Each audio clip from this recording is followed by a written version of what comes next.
have an epic flagship QD-OLED battle today. We have a Sony Bravia 8 Mark II versus the Samsung S95F. Up next. I've seen things people wouldn't believe. Hey, what's up guys? I'm Brian. This is Tech Therapy. Thank you so much for watching as we compare the brand new Sony Bravia 8 Mark II to the also new Samsung S95F. Both are QD-OLEDs at 65 inches. Both are 4th gen QD-OLEDs and both are flagships this year from the respective manufacturers. What amazes me with this comparison is how similar they both are and how different they both can look within this video. It's really about their signature and their presets to really see how different that they look. Without further ado, let's check out the Sony Bravia 8 Mark II versus the Samsung S95F. Thank you so much for watching.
Alright guys, let's do it. Sony Bravia 8 Mark II versus the Samsung S95F. We'll be jumping through a lot of different demo material in many different presets. You just saw a very saturated, vibrant look at both TVs in the intro, and now you're seeing them in their most accurate preset. Both professional on the Sony Bravia 8 Mark II and filmmaker on the Samsung S95F. Now in these presets, they look virtually the same. We'll return back to them. And then now we're gonna switch over to our dynamic on the Samsung and vivid on the Sony, pushing the brightness to its max. This is where the displays will look very different from one another. Again, presets being the signature of each engineering team from each manufacturer. Now I could leave them in filmmaker and professional and call it a day and deliver a 9-minute video, but I want you to be able to see the flexibility of image from both and in how they look different in these shots that are beyond 2000 nits. I'll bring up the menu on both and you'll be able to see how they look in each preset step by step. Now I love doing this, and many of you may leave it in your more accurate preset, or many of you may also leave it in the preset that both displays ship in, which is the standard preset. Now, whether you're an enthusiast or not, there really is no wrong answer. Now, while the camera may clip at certain points in the video, as again, sometimes we are beyond 4,000, even 10,000 nits, I want to be able to show you how the displays can look very different from one another. In both filmmaker and professional, again being their most accurate presets, they will look nearly identical, some changes here and there.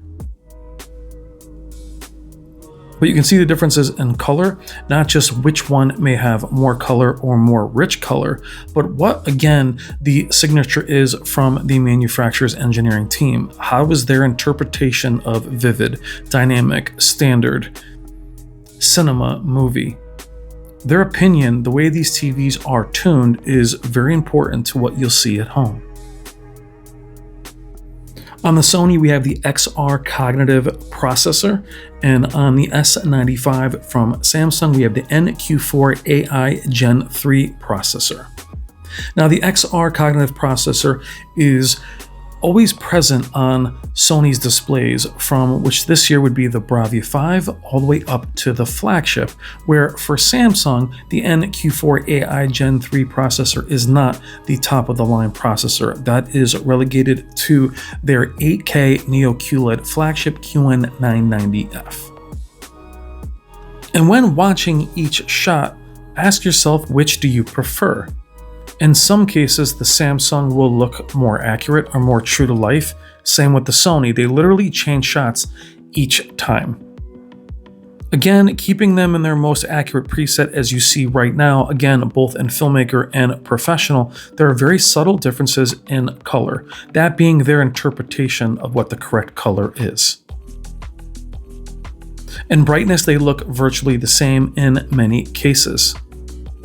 In my opinion, once we get out of the professional and filmmaker modes, the S95F will be brighter and more vibrant, but it will give up its accuracy to achieve that. That said, I feel that the Sony Bravia 8 Mark II has equal HDR impact. Now, going from professional to filmmaker will also change the presets to see how the colors change in each preset. Then they will start to look very different from one another. Now, as you can see here, even in vivid versus dynamic, they will look very different. Now, they each have settings on the Sony such as live color, black adjust, things on the Samsung like color booster, advanced contrast enhancer. They are different on each one. I'm leaving them as is. Later in the video, I will max them all out in what I call juice standard to show you how close Sony can come to the Samsung in terms of looking very vibrant and letting it run free. But as we move into the Spears and Munsell part of the video, they will be in filmmaker and professional. You can see the HDR impact on both is very equal, as are the colors. We do have two 4th gen QD-OLEDs. And what's interesting is seeing two QD-OLEDs compete against each other. They almost neutralize each other. I'm used to seeing an MLA OLED versus a QD-OLED. And even in comparing last year's A95L to the S95D, when they were in their more accurate presets as professional and filmmaker, even cinema and movie, they looked virtually identical. It wasn't until we went into those standard and dynamic presets that they would pull away from each other. Now, it's not that the Sony is not capable of reaching the same vibrancy as the Samsung. It is simply a choice to remain as accurate as possible, even in those brighter, more loud presets. Now, with the different levels of processor from each manufacturer, I did notice a huge difference in upscaling with the Sony versus the Samsung. Both this year and last year's Samsungs have excellent upscaling and tone mapping. In the tone mapping within the presets, both static and active on the Samsung versus gradation preferred and brightness preferred are very different from one another when enabled or disabled. Meaning on the Sony, from brightness preferred and gradation preferred, there isn't a massive difference, where active versus static on the Samsung is night and day. Now, we are remaining in filmmaker and professional through a lot of this video, simply because they were so evenly matched, and the differences were subtle, but they were also noticeable. I wanted you to see that before we push them to different brightness, though we did that earlier in the video in dynamic and vivid. Is that really useful other than to show you the headroom of each one? What I will say that I do notice from the Sony Bravia 8 Mark II over the S95F is the focal point analysis. which even in identical shots, there is just more three-dimensionality on the Sony versus the Samsung. Same with the Sony versus even the LG G5. Something about the processing from Sony, that's what I noticed more than even the upscaling, as it does create more dimension and detail. That's what I would see differently with the XR cognitive processor, is that feature, which shows up more often than not. That said, many of you in my Bravia 8 Mark II intro video thought that that was perhaps not the director's intent, and you would be right that there's a bit more processing going on, whether that's edge enhancement or again, this focal point analysis. There are times where you will see more color on the Samsung S95F. Now, is it accurate? Not sure, but it is again their interpretation. In both TVs, I would definitely say the S95F is definitely more vibrant and at times brighter, though it's not obvious in a lot of these shots. So it is picking what is most important to you. A very special thanks to the one and only Jennifer Gala and her second channel, HDR SUPER CHANNEL. 98% of the content you're seeing both within this video and intro is from both of her channels. Check the description below for links to both channels and consider becoming a Patreon to her main channel and download all of this gorgeous demo material in full Dolby Atmos and Dolby Vision. Thank you, Jen. Now, speaking of Dolby Vision, obviously Samsung does not have Dolby Vision. It does have HDR10 Plus, and Sony does have Dolby Vision. For me, that is a wash. I would not base my purchase on either one of those formats. I wouldn't chase HDR10 Plus. I wouldn't chase Dolby Vision if you want a Samsung. Years ago, I thought that was much more important, though I do enjoy Dolby Vision and HDR10 Plus. I wouldn't base my decision purely on that.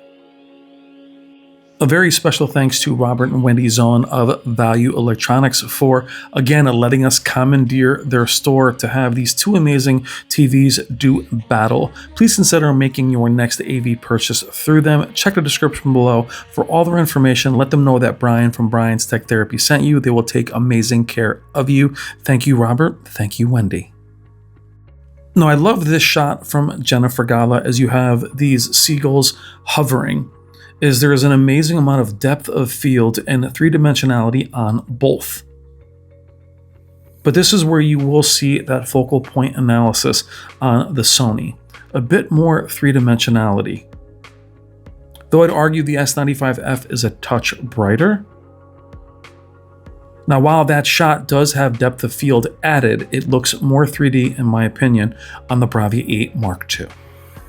Now, special shout out to all of you guys that watch these videos live with me. I premiere each video on this channel for the last number of years, so we can watch together and chat together as the video premieres for the first time. What are you guys seeing?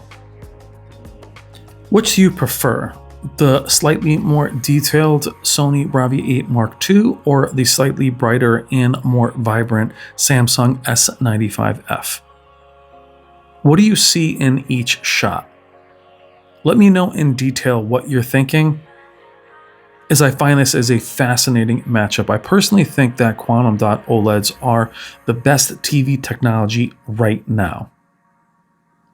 Now, I will say we are limited in sizes. On the Sony Bravia 8 Mark II, we only have a 55 and 65 inch this year. The 77-inch A95L will carry over, and the Samsung S95F, we have many sizes. However, only the 55, 65, and 77 are quantum dot OLEDs, which is extremely important. Now, while we did view this in a dark room, most of the time, we did have some footage in a brighter room earlier in our weekend during the live stream. Now we're going to go through the presets again and show you the flexibility of image. You can see them on your own just to see how different the image can look.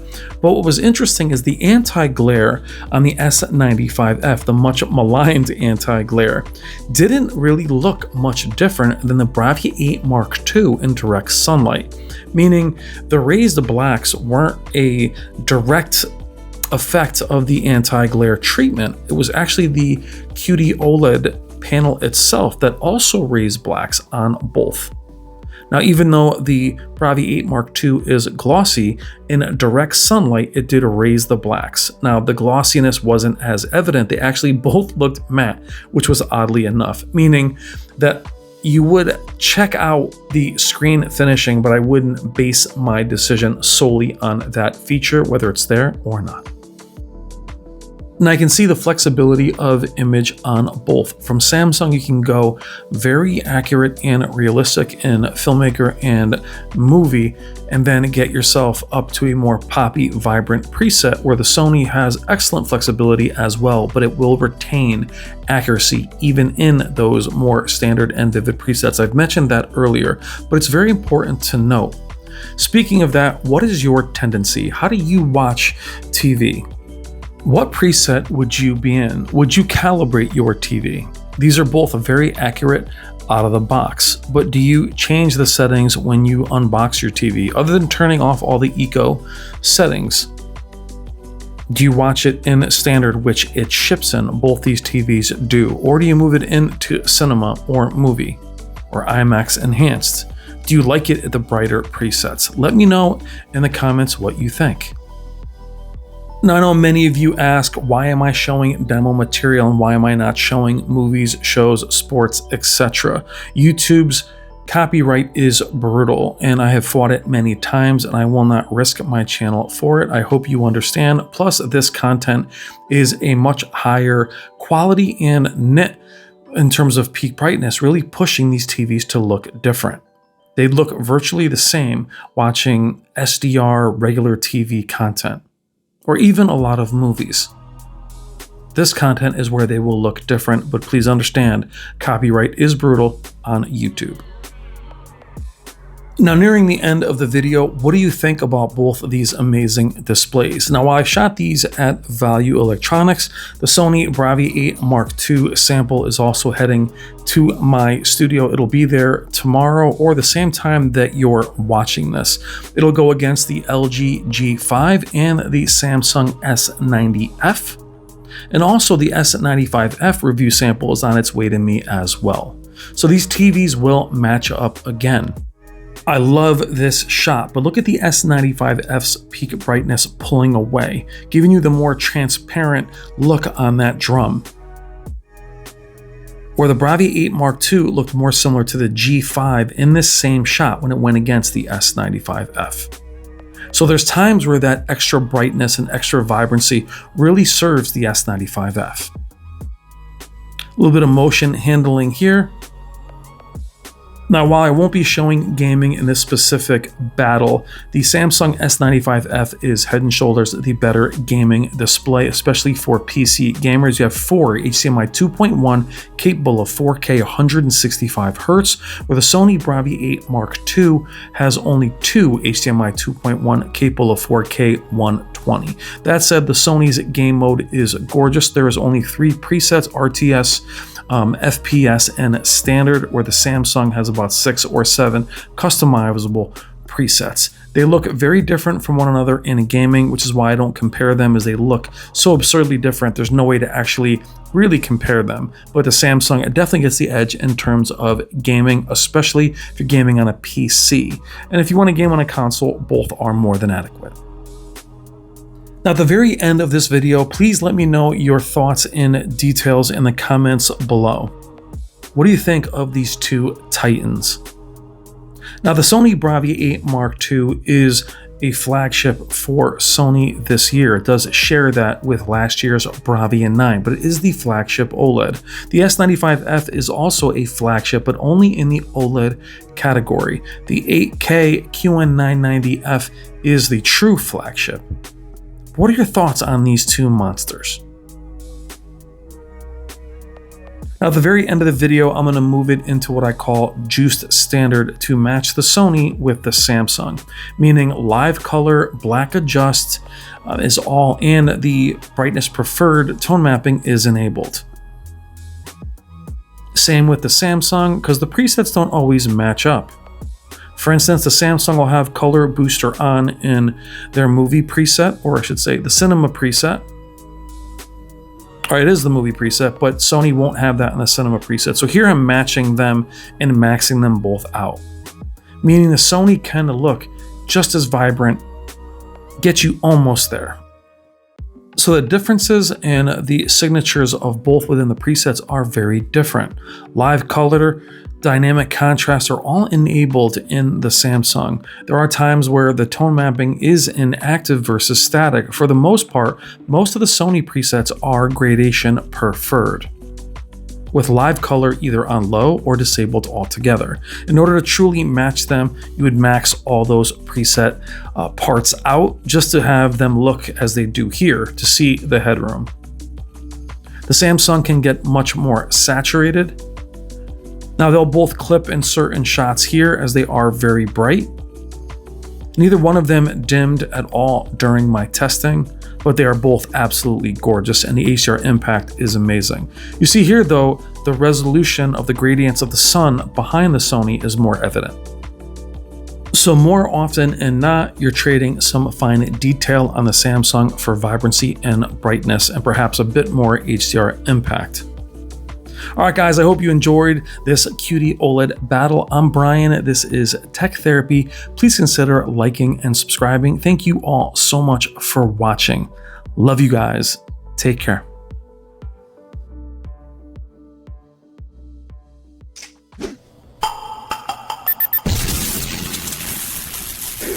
It's better to burn out than to fade away.